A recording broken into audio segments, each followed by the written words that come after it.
Welcome back. Now, recently, the Supreme Court upheld a judgment of the Court of Appeal which affirmed the deregistration of 74 political parties by the Independent National Electoral Commission, Inec. One of the affected parties is the Youth Party, but there is a different twist in the case of this particular political party. To avoid deregistration, the Youth Party instituted a court action against Inec in January 2020 at the Federal High Court, Abuja, and judgment was delivered in favor of the party on the 12th of October 2020 that the purported deregistration of the party is illegal. But Inec still did not list the Youth Party on its website as a registered political party. As a result of this, the Youth Party was not allowed to participate in any election. Instead, Inec appealed against the decision of the Federal High Court, Abuja, at the Court of Appeal. Now, on 11th of May this year, the Court of Appeal delivered another judgment which upheld the decision of the Federal High Court, setting aside the deregistration of the Youth Party by Inec. This is after, of course, the Supreme Court had affirmed Inec's powers to register and deregister political parties as the electoral umpire now. So the Youth Party is now accusing Inec of flagrant disregard for court orders and for hindering its participation in elections. Joining me now to discuss this further is Francis Akinloton, who is a member of the Board of Trustees of the Youth Party. Thank you very much for coming on the program. Thank you very much. So help us to make sense of this. In the first place, why did Inec deregister you? So That you didn't meet, you were not able to make the spread or something? So the registration has been taken care of by the court.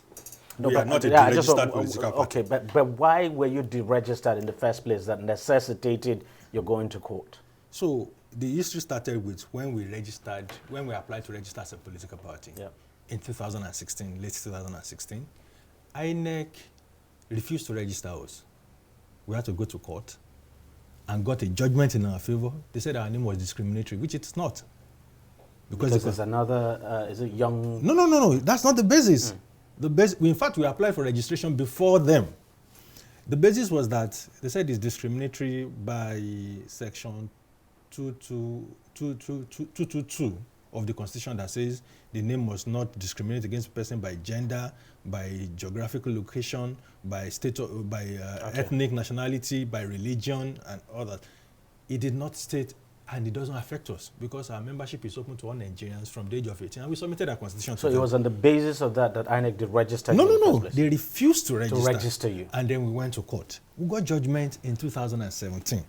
They didn't register us until a year later, which was a few months to the election, 6 months to the election, and few days to commencement of primaries. Even after you got the judgment? After we got the judgment. Registration that you should be registered. That we should be registered.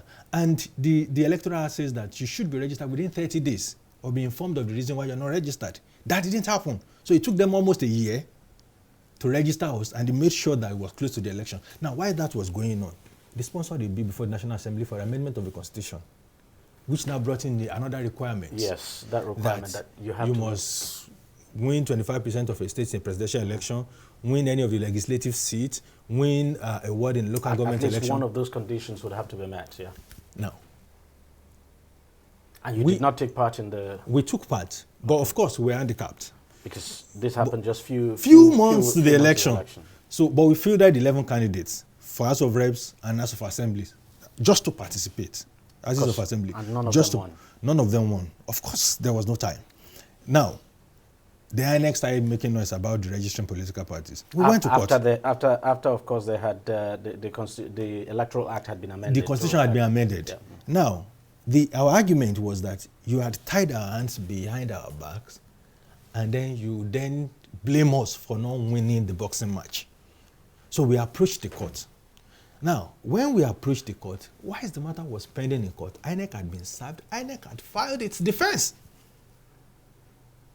So our case then resorted to self-help because, of course, they believe they can. Then they proceeded to deregister. Of course, we were not deregistered because that is not legal anywhere in the world. So we were in court why they took that step. So the Federal High Court, just that's why I said that the registration is no longer an issue, because the Federal High Court said that action was illegal, null and void. Of course, INEC has some special interest against Youth Party, which history has narrated.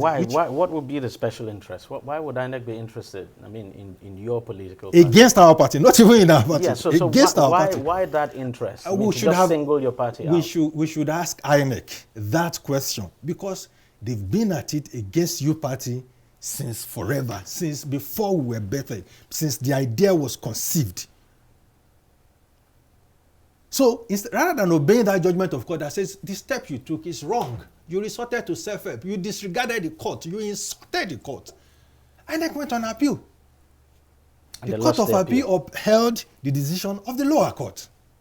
And now, the way the judgment operates... Now the case has gone to the Supreme Court. The way the judgment operates is a declaratory judgment. Okay. It says what you have done is wrong. It says that you never did what you did. So it means irrespective of your appeal, you should obey. You must obey. Declaration. That's just it. But for the special... Look, the hatred is deep.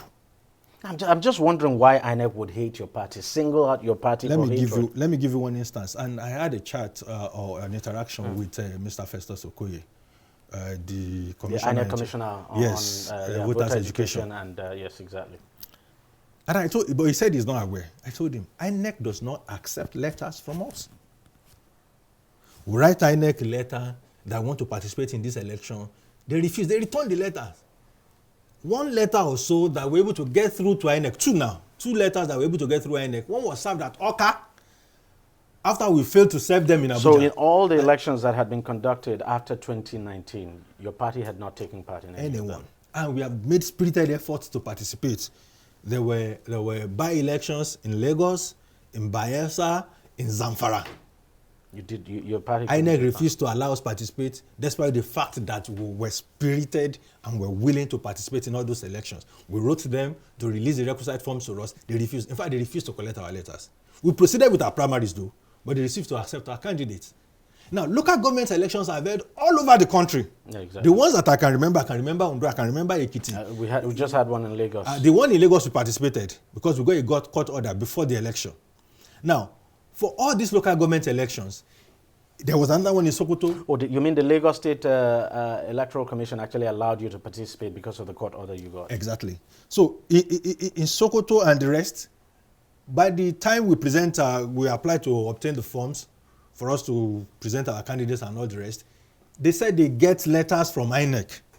So I'm just surprised that Lagos State would allow you. I mean, when... So what this story has narrated to you is that INEC is in the habit of disregarding and disobeying court judgments.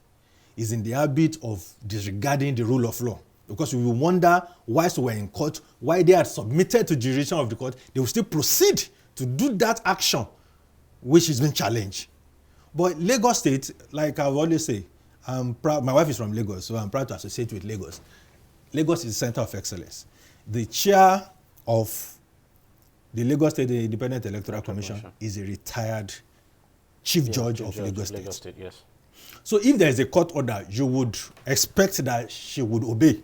And indeed, she obeyed. So kudos to Lagos State Independent Electoral Commission. But how we proceed from there, because there's another story following that election of all the irregularities that took place in the election. Well, that's not but that is not what we are discussing here. What we are discussing here is that if left to INEC, they would not have obeyed that order of court, saying that we should participate in the local government election. Now INEC has gone to the Supreme Court. Yes. You're willing to meet them there? Of course. I have narrated the case for registration, the case for the registration, the appeal on the registration. And even up till this moment, INEC still doesn't recognize your party? They still don't want to recognize us. I'll give you an example. There's another election, a governorship election that's meant to take place in Anambra State. Yes, exactly, November. In November. We've also applied to participate in the election. They've refused to accept our letters. That was the letter when we couldn't submit it in Abuja that went to submit in Oka. And there's a deadline for the submission of the names of candidates. So we had done all of this before the deadline. Yeah, I'm just saying that even if the Supreme Court was to rule, you're not setting when the judgment of the Supreme Court might come. There's a judgment that they must obey, because every judgment must be obeyed until set aside. So there's a judgment that they must obey. You see, what INEC is just doing is, INEC is so much interested in excluding us. And what they are doing that to a whole lot of people from participating in the elections. There's a big designed case of disenfranchisement that is taking place already. Because the register of voters that we have now, that is likely to be, if you look at the timetable for the election for Anambra State, the register will be closed very soon. Yes. Meanwhile, the people that are currently doing the voters registration will not be able to vote in that election. So that tells you the people that became 18 after 2018 or 2017 when they did voters will not be able to vote. People that changed location will not be able to vote. People that traveled into Nigeria from other countries who are Nigerians will not be able to vote. And that is going to happen. So that has happened in all the by-elections that are taking place in Zamfara, in Lagos, and Bayelsa. But the most worrying for you is that your party is not allowed to even take part in these elections. Against the judgment of court. Against the judgment of court. In flagrant disobedience to judgments of court.